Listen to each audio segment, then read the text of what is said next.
नमस्कार दोस्तों। आज मैं इस वीडियो के थ्रू आपकी एक महत्वपूर्ण इन्फॉर्मेशन देना चाह रहा हूँ। शायद ये इन्फॉर्मेशन आपको कहीं पे भी नहीं मिलेगी, आप चेक भी कर सकते हैं कि आपकी एनजीओ में जब डोनेशन मिलता है, तो डोनेशन अलग-अलग तरीके से होता है ना? आपको डिफरेंट मेथड्स होते हैं और कितने डोनेशन ऐसे मिलते हैं, जब आप कोई कल्चर एक्टिविटी करते हैं या आप कहीं रूरल एरिया में काम करते हैं या कोई प्रोग्राम करते हैं, तो लोग उसमें डोनेशन दे के चले जाते हैं। आपका कैश कलेक्शन आता है, मोस्टली एनजीओ में कैश कलेक्शन का डोनेशन आता है, जब वो रिसीप्ट काटते हैं डोनेशन की और आप उसमें कैश ले लेते हैं। तो दोस्तों मैं आज आपको ये बताने वाला हूँ, इस कैश को आपको बैंक में जमा कराना है। तो नॉर्मली कितनी एनजीओ पे इनकम टैक्स के नोटिस आ जाते हैं, ये एक्सप्लेनेशन मांगने के लिए कि भाई आपने ये कैश जमा कराया है, तो आपको हमें स्क्रूटनी का जो नोटिस होता है, स्क्रूटनी मतलब चेकिंग करी जाती है सारी चीजें कि भाई पूरे साल में आपने क्या खर्चा करा, कैसे इनकम आई, आपने लो तोड़ा या नहीं तोड़ा। तो जब स्क्रूटनी का नोटिस आता है तो 143(2) का उसे नोटिस कहते हैं, तो उसमें थोड़ी सी प्रॉब्लम क्रिएट होती है, प्रैक्टिकली थोड़ा सा टिपिकल होता है।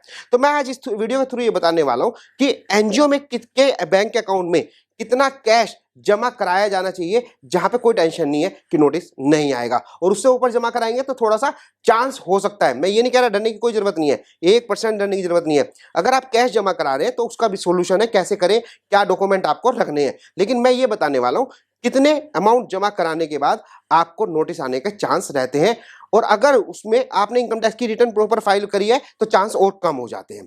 तो दोस्तों एनजीओ के केस में मैंने आपको ये बताया था कि दो तरह के अकाउंट ओपन होते हैं, एक होता है सेविंग अकाउंट, एक होता है करंट अकाउंट, और दोनों ही अकाउंट आप ओपन कर सकते हैं, ये आपकी इच्छा है ना। तो अगर आप सेविंग अकाउंट में 10 लाख से ज्यादा साल में कोई कैश डिपॉजिट करते हैं, तो उसे अलर्ट बेसिस पे एआईआर एक इन्फॉर्मेशन रिपोर्ट होती है, वो आईटी इनकम टैक्स में चली जाती है कि इस अकाउंट में, सेविंग अकाउंट में 10 लाख रुपए जमा हुए।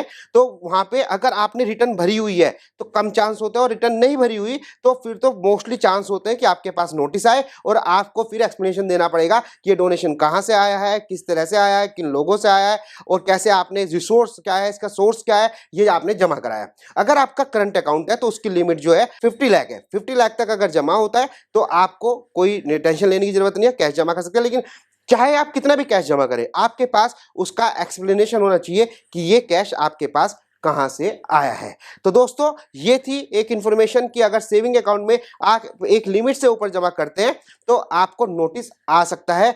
आप अपने एक्सप्लेनेशन जरूर रखिएगा, पहली बात। दूसरी, इनकम टैक्स की रिटर्न जरूर जमा कराइएगा, बिल्कुल भी कोताही ना बरतें इसमें कि इनकम टैक्स की रिटर्न ना जमा कराएं।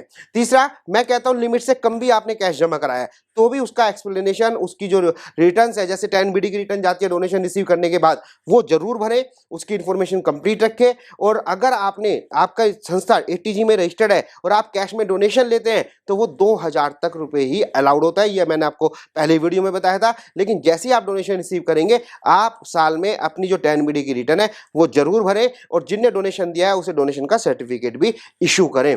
तो दोस्तों ये थी इंफॉर्मेशन जो मैंने आपको दी, मुझे उम्मीद है ये आपके लिए वैल्यूएबल रही होगी। ध्यान रखना कि इनकम टैक्स का नोटिस आपके पास नहीं आना चाहिए। अगर इससे रिलेटेड आपका कोई क्वेश्चन है तो आप मुझे एसएमएस कर सकते हैं, व्हाट्सएप कर सकते हैं, मैं कोशिश करूंगा कि आपकी हेल्प कर सकूं। Thank you so much.